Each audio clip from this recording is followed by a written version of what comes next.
Bonjour à toutes et bonjour à tous, je suis ravie de vous retrouver pour vous présenter enfin avec le son le tarot de Marseille, Lumière du Sacré, 78 cartes et le livre aux éditions Trajectoire.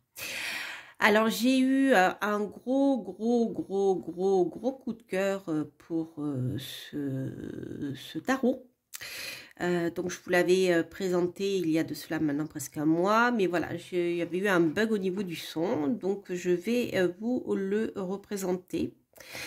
Donc c'est un tarot de Marseille, donc avec les arcanes mineurs illustrés, mais de manière abstraite, on va dire, pas avec des scénettes comme dans le Rider-Waite. Donc c'est vraiment à Marseille, et il est tout simplement sublime. Alors, donc dans le coffret, vous avez le livre qui est là. Et les cartes, normalement, voilà, qui sont rangées comme ceci. Donc, moi, je les ai mis dans une boîte à part. Parce que, voilà, je fais des tirages réguliers, quotidiens avec le tarot de Marseille. Et pour moi, c'est plus facile. Donc, je l'ai mis dans cette boîte qui, finalement, va bien dans l'esprit. Dans le style d'illustration qu'on retrouve en plus dans ce tarot. Alors, je vais vous présenter déjà les arcanes majeures et puis quelques arcanes mineurs. Donc, c'est un tarot, les cartes sont petites. Alors, moi, j'aime beaucoup parce que finalement, comme j'ai des petites mains, c'est pratique. Voilà, c'est format, comment ça s'appelle, format bridge, je ne sais jamais si c'est le bridge ou autre, mais vous voyez les cartes du petit Normand en général, ou les cartes des jeux de cartes du 32, c'est un petit peu comme ça, sauf qu'elles sont légèrement plus étroites. Quoique, non, c'est pareil, c'est format d'un jeu de 32, je dirais. Alors, donc, je ferai, donc pour les nouveaux venus, j'en profite pour vous saluer au passage. Sachez qu'à la fin de chaque vidéo, je fais un tirage à 2 choix. Donc là, vous aurez le choix entre la tête de mort quartz et ici, le quartz tourmaline. Voilà. Et donc là, je vais vous présenter donc ce jeu qui est vraiment, je le répète, mais sublime. J'ai vraiment eu un coup de cœur en fait. Il m'a appelé. Adopte-moi, adopte-moi. Voilà, donc vous avez ici les arcanes donc, majeures. Le dos est comme ceci, c'est pareil, de manière illustrée. C'est un petit peu un mélange entre beaucoup de styles. D'ailleurs, on nous en parle dans le livre. Et voilà, après, au niveau des arcanes,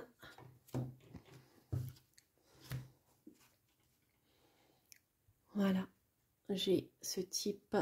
Attendez, je vais essayer de faire une mise au point, que vous voyez bien les couleurs. Voilà, donc vous avez ici la force, l'impératrice, le pendu, la lune, le monde. Hop, ouais, voilà, c'est mieux. Le diable. Donc voilà, vous avez vraiment la symbolique ici traditionnelle du Marseille. Hein. Papesse, tempérance, l'arcane son nom, l'étoile, le soleil, le chariot, la justice, l'ermite, la maison Dieu, le jugement, le mât, l'amoureux, l'empereur, le pape, et on revient à ici, la force. Voilà. Voilà donc pour les arcanes majeures. Ensuite, au niveau des arcanes mineures, alors ça peut par contre, si vous êtes habitué à la symbolique du tarot de Marseille traditionnel, ça a été un petit peu modifié. Mais bon, c'est grosso modo, c'est la même chose. Vous voyez, par exemple, ici, le 4, on a 4 bâtons l'un à côté de l'autre. ce qui n'est pas le cas dans le Marseille. Le 5, vous voyez, c'est pareil. Donc on perd, si vous voulez, dans la position des majeurs, enfin des mineurs, pardon, dans la position des, que ce soit des bâtons ou autres, il y a une symbolique de la forme qui est porteur de sens. Donc ce qui fait qu'ici, moi ça me perturbe un peu. Voilà, là je vois 20 par exemple. Vous voyez, quand vous êtes habitué aux mineurs du Marseille et à leur symbolique voilà, de leur position, voilà, moi ça me gêne en fait. Donc en fait les mineurs je les utilise pas dans ce jeu, j'utilise les majeurs. Et voilà, c'est une histoire d'habitude en fait. Je vais vous montrer peut-être quelques personnages des cartes de cours. Donc vous voyez, hein, je ne les ai pas beaucoup utilisés. Voilà, le valet de bâton, le cavalier, la reine, le roi. Il y avait ici l'as de coupe, le 2, le 3. Encore là, ça va, on retrouve le triangle. Voilà. Après, je vais vous montrer les autres cartes de cours. Donc ici, on a hop, le valet de coupe, le cavalier, la reine, le roi, l'as d'épée. Donc là, c'est pareil. On va aller chercher les majeurs qui sont pas là. Vous avez l'as de denier, le 3, le 2. Donc là, on retrouve la symbolique du tarot de Marseille. Hein. Encore ça va, les deniers, je trouve que c'est moins perturbant.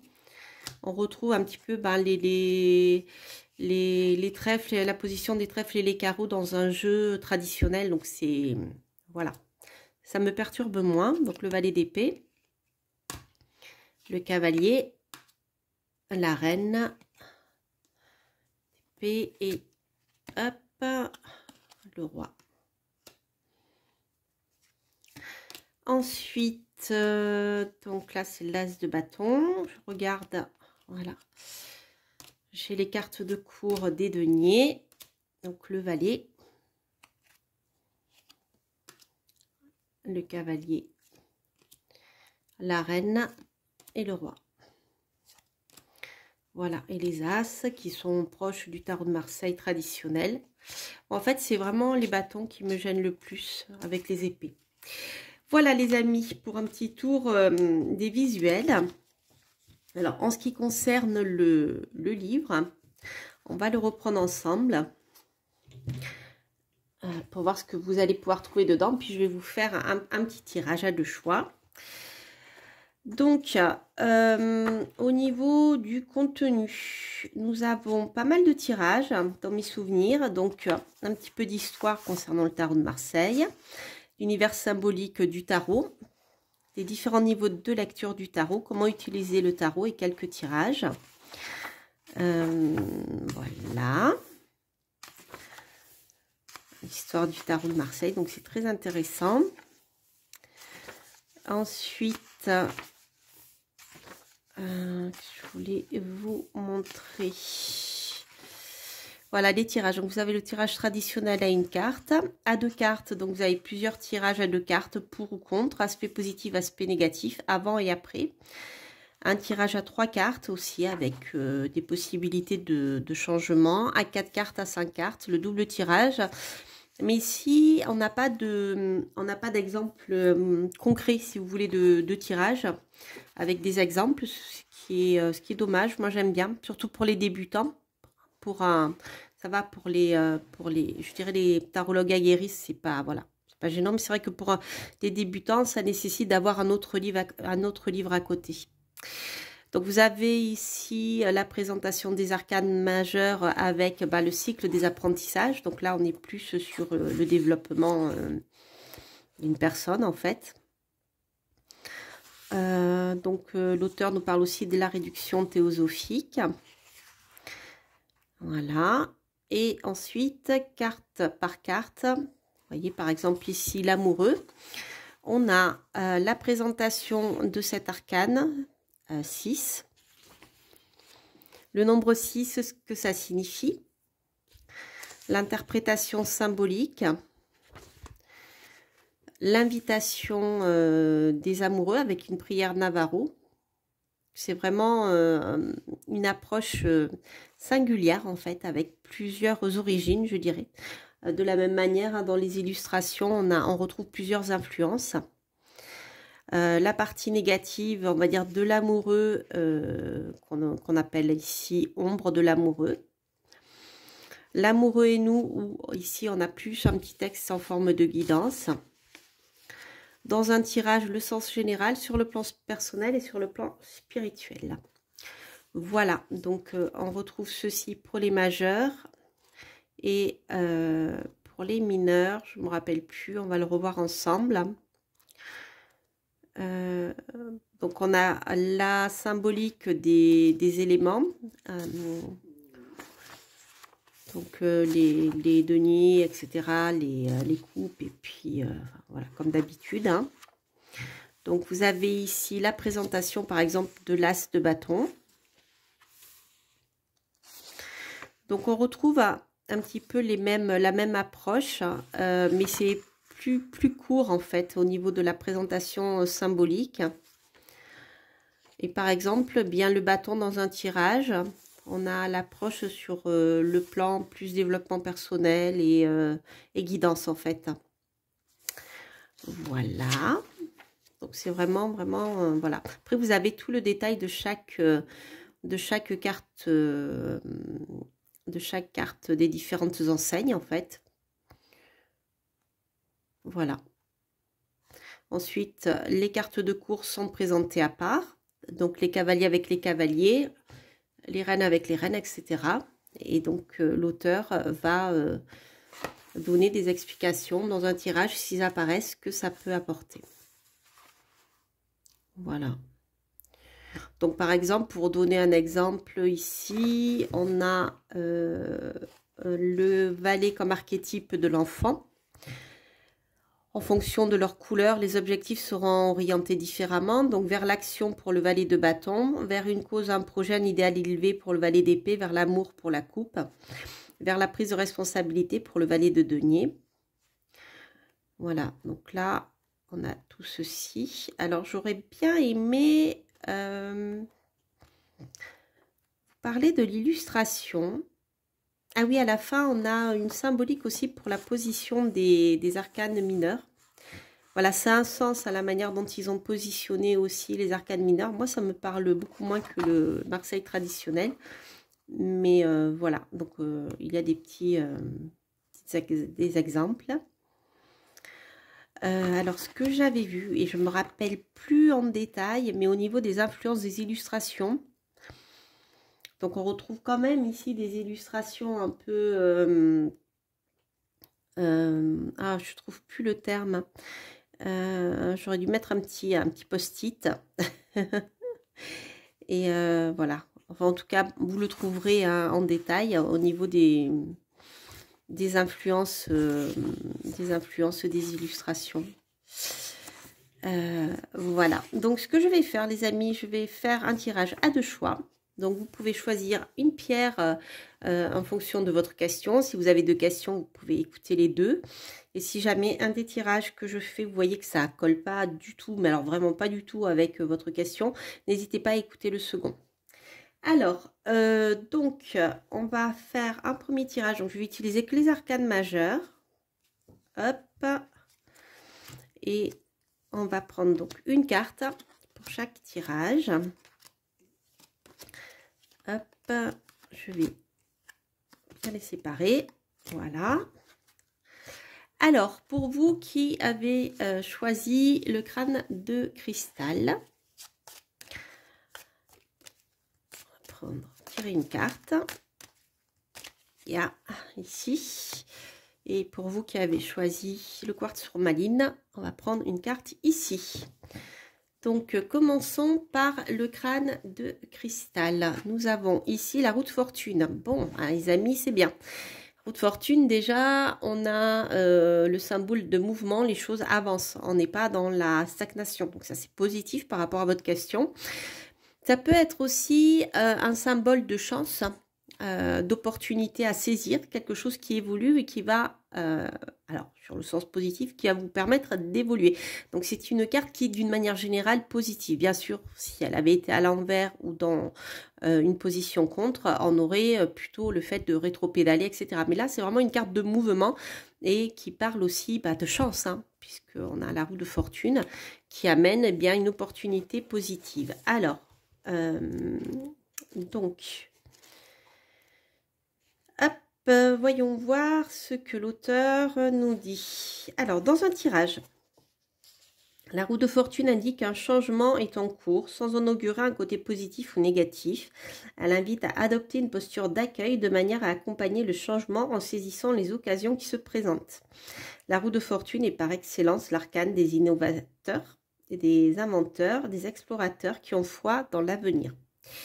La roue de fortune est nous. Inévitablement, elle tourne, imprévisible et capricieuse. La roue de fortune nous entraîne dans le cycle de la vie. Le sens aléatoire de l'existence ainsi que notre impermanence nous sont ici dévoilés. Accompagnons la roue dans ce voyage miraculeux avec conscience et sérénité. Donc là, vous voyez, on a une approche de plus de guidance en fait. Côté sombre, les aspects négatifs de l'arcane se manifestent par le refus du changement qui conduit à l'immobilisme, à la répétition, voire à la régression. Donc, dans un tirage plus complet, si cette carte occupe ce qui vous freine, eh bien, voilà, on aura plutôt son approche sombre. Voilà, donc l'auteur aussi nous parle du karma, enfin vous voyez il y a beaucoup d'influences un peu partout. Alors pour vous qui avez choisi le quartz tourmaline, nous avons le monde, les amis, hein, que des belles cartes. Alors le monde ici bien sûr peut nous parler de monde, de voyage, etc. Mais c'est la carte de la complétude et du succès, elle est dans la mandorle. D'accord, la mandorle de laurier aussi, donc qui peut bien sûr évoquer la naissance. Donc c'est l'accomplissement, c'est l'accouchement, c'est le fait d'arriver à sa complétude, à la naissance de quelque chose et à la réussite totale, puisque ici on a la notion de couronnement. C'est une belle victoire par rapport à votre question. Ensuite, on a cette notion aussi d'étrangers ou de monde, de voir beaucoup de monde, soit de déménager, soit de relations avec l'étranger. Vous voyez, on a voilà, ce côté, on s'ouvre sur le monde. Cette notion est importante aussi dans le monde. Alors, voyons voir ce que l'auteur nous dit, enfin les auteurs, parce que je vous dirai leur nom tout à l'heure, ils sont plusieurs. Donc, le monde. Alors, dans un tirage sens général, le monde est un arcane très positif de réussite et de réalisation personnelle dans tous les domaines. Il symbolise la chance et le succès, mais aussi la joie qu'exprime la danse de la jeune femme nue. Il invite cependant à ne pas s'enfermer dans sa zone de confort et à rester en contact avec le monde extérieur en continuant à expérimenter des voies nouvelles et inédites. Sur le plan personnel, l'arcane invite à prendre sa place dans le monde, en accord avec son être profond le plus intime, symbolisé par la nudité de la jeune femme qu'il incarne. Comme l'étoile, l'authenticité et la vérité intérieure. Plan spirituel, le monde correspond à une période de transformation intérieure où les sentiments de séparation et de solitude s'estompent pour céder la place à une conscience nouvelle d'appartenance et de fusion avec le grand tout, vécu dans la plénitude et la joie. Le monde est nous. Avoir le monde à ses pieds, un monde de plénitude et d'épanouissement s'offre à nous en récompense des efforts consentis et des connaissances acquises. Il en est l'aboutissement. Le monde concentre en lui toutes les énergies des autres arcanes qui lui donnent une puissance maximale. Profitons-en de cette oasis de paix et d'harmonie avec la vie. Côté sombre, le repli sur soi, la fuite devant le réel, le retrait dans son monde intérieur, coquille protectrice, parfois aussi le désir de s'évader dans des états modifiés de conscience, y compris à travers des expériences spirituelles. Donc elles peuvent révéler la peur d'affronter la vastitude et l'inconnu du monde. Donc ça, voilà, pour la partie plus sombre. Ça peut être donc une mise en garde contre le risque de se déconnecter du monde, quel que soit le moyen utilisé, pour se protéger de la menace et de l'inconfort qu'il comporte. Voilà, voilà, voilà les amis. Alors, au niveau des auteurs, ils sont plusieurs. Donc, on a Christiane Albert Laborde, avec la contribution de Christine Lalongue, Gaëlle Darras pour la direction artistique et Marivonne Cavero pour la colorisation. Voilà, voilà les amis. Bah, écoutez, j'espère que ce tirage et que cette review vous auront plu. N'hésitez pas bien sûr à liker, à vous abonner si vous passez par là, à commenter si vous aimez ce jeu et à aller faire un petit tour sur ma chaîne Instagram. Voilà, vous trouverez pas mal de présentations également. Quant à moi, écoutez, je vous embrasse. Je suis contente d'avoir trouvé le temps de vous refaire cette vidéo. C'était un petit peu, comme vous, je suppose, déçue du fait que le son ne soit pas passé. Je vous souhaite de passer bien de belles fêtes et je vous dis à l'année prochaine. Peut-être que quand je publierai cette vidéo, ça sera déjà l'année prochaine. Je vous embrasse et je vous dis à très bientôt. Portez-vous bien. Bye bye.